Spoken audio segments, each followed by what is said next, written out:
Assalamualaikum warahmatullahi wabarakatuh. Kami dari kelompok 3 yang beranggotakan Nadia Riznisha Khairani, Putri Adelia Syaharani, dan Selvi Salimah Zulfa. Di sini kami akan mempresentasikan Project Based Learning 2 dari mata kuliah Akuntansi Keuangan Menengah 2 tentang liabilitas keuangan dan ekuitas. Poin yang pertama akan dibawakan oleh Putri Adelia. Kepada Putri dipersilahkan. Baik, terima kasih. Di sini saya akan menjelaskan poin yang pertama, yaitu mengidentifikasi perlakuan akuntansi liabilitas keuangan dan ekuitas sesuai dengan PSA 71 pada PT Ultra Jaya Milk Industry dan Trading Company dan PT Garuda Maintenance Facility Aero Asia. PT Milk Industry dan Trading Company, liabilitas keuangan, pengakuan awalnya, seluruh liabilitas keuangan diakui pada awalnya sebesar nilai wajar dan dalam hal pinjaman dan utang, termasuk biaya transaksi yang dapat diatribusikan secara langsung. Pada pengakuan, liabilitas keuangan dalam lingkup SAK 71 diklasifikasikan sebagai berikut. Liabilitas keuangan yang diukur dengan biaya diamortisasi, 2. Liabilitas keuangan yang diukur dengan nilai wajar melalui laba rugi. C. Pengukuran. Liabilitas keuangan yang diukur pada biaya amortisasi, misalnya pinjaman dan utang yang dikenakan bunga, selanjutnya diukur dengan menggunakan metode EIR. Amortisasi EIR termasuk dalam biaya keuangan dalam laporan laba rugi konsolidasian. Selanjutnya yang terakhir, pengertian pengakuan. Liabilitas keuangan dihentikan pengakuannya pada saat liabilitas tersebut berakhir atau dibatalkan atau kadaluarsa. Dalam hal suatu liabilitas keuangan yang ada digantikan oleh liabilitas keuangan lain dari pemberi pinjaman yang sama dengan persyaratan yang berbeda secara substansial atau modifikasi secara substansial atas persyaratan dari suatu liabilitas yang ada. Pertukaran atau modifikasi tersebut diperlakukan sebagai penghentian pengakuan liabilitas awal dan pengakuan liabilitas baru, dan selisih antara nilai persyaratan masing-masing liabilitas diakui dalam laporan laba rugi konsolidasi. Pada PT Garuda Maintenance Facility Aero Asia, liabilitas keuangan pengakuan awalnya diakui sebesar nilai wajar ditambah biaya transaksi. Yang kedua, pengakuan liabilitas keuangan dicatat sebesar biaya perolehan diamortisasi dengan menggunakan metode suku bunga efektif jika dampak diskontonya signifikan. Yang C, pengukuran. Perusahaan mengklasifikasikan liabilitas keuangan dalam kategori pengukuran berikut. Yang pertama, liabilitas keuangan yang diukur pada nilai wajar melalui laba rugi. Yang kedua, liabilitas keuangan yang diukur pada biaya perolehan diamortisasi. Yang terakhir, pengertian pengakuan. Liabilitas keuangan dihentikan pengakuannya ketika dibayar. Baik, itu saja. Saya kembalikan kepada moderator. Terima kasih kepada Putri Adelia. Untuk poin B akan dibawakan oleh Selvi Salimah Zulfa. Kepada Selvi dipersilahkan.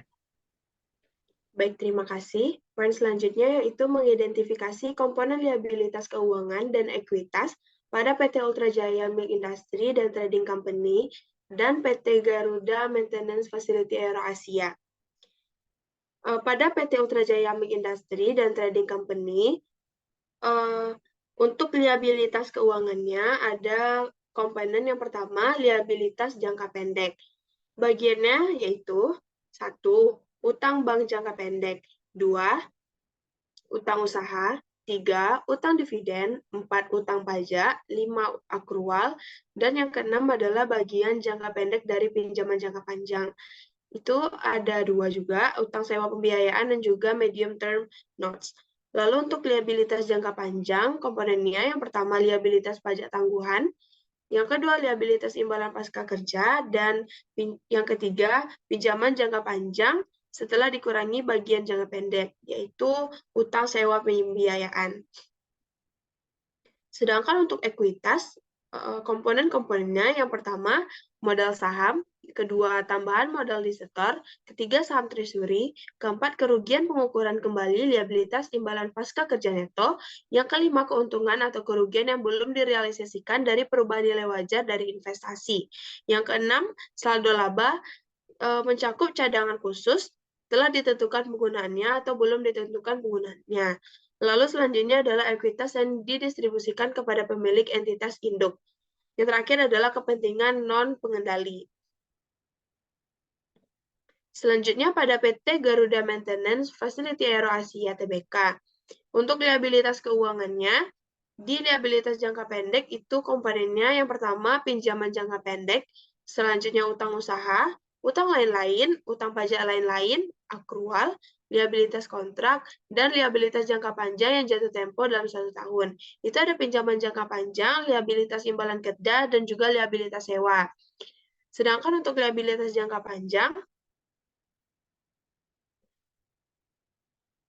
setelah dikurangi yang jatuh tempo dalam 1 tahun. Yang pertama, utang usaha pihak ketiga, yang kedua pinjaman jangka panjang, yang ketiga liabilitas imbalan kerja, dan yang terakhir adalah liabilitas sewa. Untuk ekuitas, komponennya yang pertama, modal saham, yang kedua tambahan modal di sektor, yang ketiga rugi komprehensif lain, yang keempat saldo laba atau akumulasi kerugian, yang selanjutnya adalah ekuitas yang dapat didistribusikan kepada pemilik entitas induk, dan yang terakhir adalah kepentingan non-pengendali. Sekian dari saya kembalikan ke moderator. Terima kasih, Selvi. Untuk poin yang C akan saya bawakan sendiri, yaitu mengidentifikasi kebijakan akuntansi liabilitas keuangan dan ekuitas terkait dari laporan keuangan pada PT Ultra Jaya Milk Industry dan Trading Company Tbk dan PT Garuda Maintenance Facility Aero Asia Tbk. Pada PT Ultra Jaya Milk Industry dan Trading Company Tbk, pengakuan dan pengukuran awal liabilitas dalam lingkup PSAK 71 diklasifikasikan sebagai aset keuangan yang diukur pada nilai wajar melalui laba rugi. Yang pertama ada liabilitas keuangan yang diukur dengan biaya diamortisasi. Yang kedua, liabilitas keuangan yang diukur dengan nilai wajar melalui laba rugi. Perusahaan menentukan klasifikasi liabilitas keuangan mereka pada saat pengakuan awal. Perusahaan hanya memiliki liabilitas keuangan yang diukur dengan biaya diamortisasi. Yang B, liabilitas keuangan perusahaan meliputi utang bank, utang usaha, utang dividen, akrual, utang sewa pembiayaan, dan medium term notes. Liabilitas keuangan diklasifikasikan sebagai liabilitas jangka panjang jika jatuh tempo melebihi 12 bulan dan sebagai liabilitas jangka pendek jika jatuh tempo yang tersisa kurang dari 12 bulan. Yang C, penghentian pengakuan. Liabilitas keuangan dihentikan pengakuannya pada saat liabilitas tersebut berakhir atau dibatalkan atau kadaluarsa. Dalam hal suatu liabilitas keuangan yang ada digantikan oleh liabilitas keuangan lain dari pemberi pinjaman yang sama dengan persyaratan yang berbeda secara substansial atau dimodifikasi secara substansial atas persyaratan dari suatu liabilitas yang ada. Pertukaran atau modifikasi tersebut diperlakukan sebagai penghentian pengakuan liabilitas awal dan pengakuan liabilitas baru dan selisih antara nilai tercatat masing-masing liabilitas diakui dalam laporan laba rugi konsolidasian. Yang D, penurunan nilai liabilitas keuangan. Grup menerapkan metode yang disederhanakan untuk mengukur kerugian kredit ekspektasian tersebut terhadap piutang usaha tanpa komponen pendanaan yang signifikan. PT Garuda Maintenance Facility Aero Asia Tbk, pengakuan dan pengukuran awal perusahaan mengklasifikasikan liabilitas keuangannya dalam kategori pengukuran. Yang pertama, liabilitas keuangan yang diukur pada nilai wajar melalui laba rugi. Yang kedua, liabilitas keuangan yang diukur pada biaya perolehan diamortisasi. Poin B, liabilitas terdiri dari utang usaha, utang lain-lain, akrual, pinjaman, dan liabilitas sewa. Liabilitas keuangan diklasifikasikan sebagai liabilitas jangka panjang jika jatuh tempo melebihi 12 bulan dan sebagai liabilitas jangka pendek jika jatuh tempo yang tersisa kurang dari 12 bulan. Selanjutnya, poin D akan dibawakan oleh Putri Adelia. Kepada Adel dipersilahkan. Baik, terima kasih. Selanjutnya saya akan membahas mengenai membandingkan dan menganalisis keselarasan kebijakan akuntansi perusahaan dengan PSAK 71 pada PT Ultra Jaya Milk Industry dan Trading Company dan PT Garuda Maintenance Facility Aero Asia. Dalam hal pengakuan dan pengukuran awal, kedua PT tersebut mengikuti ketentuan PSAK 71 dengan baik, yang dimana PT Ultra Jaya mengklasifikasikan liabilitas keuangan hanya pada biaya diamortisasi, sementara PT Garuda mengklasifikasikan liabilitas keuangan pada dua kategori, yaitu nilai wajar melalui laba rugi dan biaya perolehan diamortisasi. Kedua perusahaan ini juga mengklasifikasikan jenis liabilitas keuangan mereka dengan konsisten sesuai PSAK 71. Yang dimana PT Ultra Jaya memiliki liabilitas seperti utang bank, utang usaha, utang dividen, akrual, utang sewa pembiayaan, dan medium term notes. Sedangkan PT Garuda memiliki utang usaha, utang lain-lain, akrual, pinjaman, dan liabilitas sewa. Keduanya mengklasifikasikan liabilitas jangka panjang dan jangka pendek berdasarkan jatuh tempo 12 bulan sesuai dengan standar. Dalam penghentian pengakuan, PT Ultra Jaya menjelaskan secara rinci bahwa liabilitas dihentikan pengakuannya saat berakhir, dibatalkan atau kadaluarsa, serta perlakuan untuk pertukaran atau modifikasi yang substansial. Sedangkan pada PT Garuda, dia tidak memberikan detail khusus mengenai penghentian pengakuannya. Untuk penurunan nilai liabilitas keuangan, PT Ultra Jaya menerapkan metode yang disederhanakan untuk mengukur kerugian kredit ekspektasian sesuai dengan PSAK 71. Akan tetapi, dalam PT Garuda kurang memberikan detail informasi mengenai kebijakan penurunan nilai liabilitas keuangan. Secara keseluruhan, kedua perusahaan ini menunjukkan keselarasan dengan PSAK 71 dalam pengakuan dan pengukuran awal, serta klasifikasi liabilitas keuangan. Baik, itu saja yang dapat saya sampaikan. Selanjutnya saya serahkan kepada moderator. Terima kasih kepada Adel. Selanjutnya untuk poin E akan dibawakan oleh Selvi. Kepada Selvi dipersilahkan.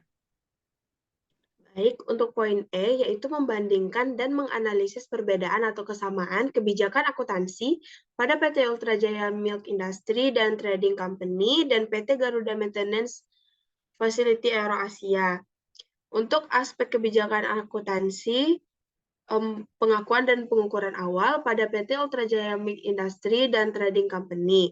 Liabilitas keuangan diklasifikasikan pada pengukuran awal sebagai liabilitas keuangan yang diukur dengan biaya diamortisasi. Liabilitas keuangan grup hanya diukur dengan biaya diamortisasi. Tidak ada klasifikasi liabilitas keuangan yang diukur pada nilai wajar melalui laba rugi. Sedangkan pada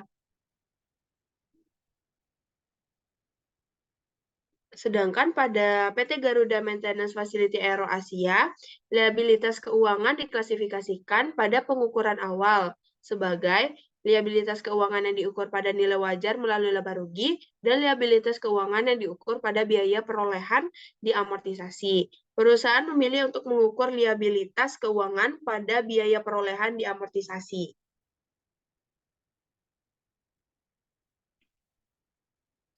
Untuk jenis liabilitas keuangan pada PT Ultra Milk, liabilitas keuangan termasuk utang bank, utang usaha, utang dividen, akrual, utang sewa pembiayaan, dan medium term notes. Klasifikasi jangka panjang jika jatuh tempo melebihi 12 bulan dan jangka pendek jika kurang dari 12 bulan. Sedangkan pada PT Garuda, liabilitas terdiri dari utang usaha, utang lain-lain, akrual pinjaman, dan liabilitas sewa. Klasifikasi jangka panjang jika jatuh tempo melebihi 12 bulan dan jangka pendek jika kurang dari 12 bulan. Selanjutnya untuk penghentian pengakuan pada PT Ultra Milk, penghentian pengakuan terjadi ketika liabilitas berakhir, dibatalkan atau kadaluarsa. Pertukaran atau modifikasi yang substansial diberlakukan sebagai penghentian pengakuan liabilitas awal dan pengakuan liabilitas baru. Sedangkan pada PT Garuda, perusahaan tidak menjelaskan secara detail yang sama tentang penghentian pengakuan seperti pada PT Ultra Jaya Milk Industry dan Trading Company. Untuk penurunan nilai liabilitas keuangan pada PT Ultra Jaya Milk, penggunaan metode yang disederhanakan untuk mengukur kerugian kredit ekspektasian terhadap piutang usaha tanpa komponen pendanaan yang signifikan. Sedangkan pada PT Garuda, perusahaan tidak menjelaskan secara detail yang sama tentang penurunan nilai liabilitas keuangan tersebut. Selanjutnya, saya berikan ke moderator. Terima kasih, Selvi. Untuk selanjutnya mengenai kesimpulan dari hasil presentasi kami, yaitu PT Ultra Jaya Mill Industry dan Trading Company Tbk dan PT Garuda Maintenance Facility Aero Asia Tbk menunjukkan keselarasan yang baik dengan PSAK 71 dalam hal pengakuan, pengukuran awal, dan klasifikasi liabilitas keuangan. Kedua perusahaan menerapkan klasifikasi yang sesuai untuk liabilitas keuangan mereka. Dengan PT Ultra Jaya mengukur liabilitasnya hanya dengan biaya diamortisasi. Sementara PT Garuda mempertimbangkan pengukuran pada nilai wajar melalui laba rugi meskipun akhirnya memilih biaya diamortisasi. Dalam klasifikasi liabilitas keuangan, kedua perusahaan mengikuti prinsip yang sama dengan membedakan antara liabilitas jangka panjang dan jangka pendek berdasarkan jatuh tempo 12 bulan.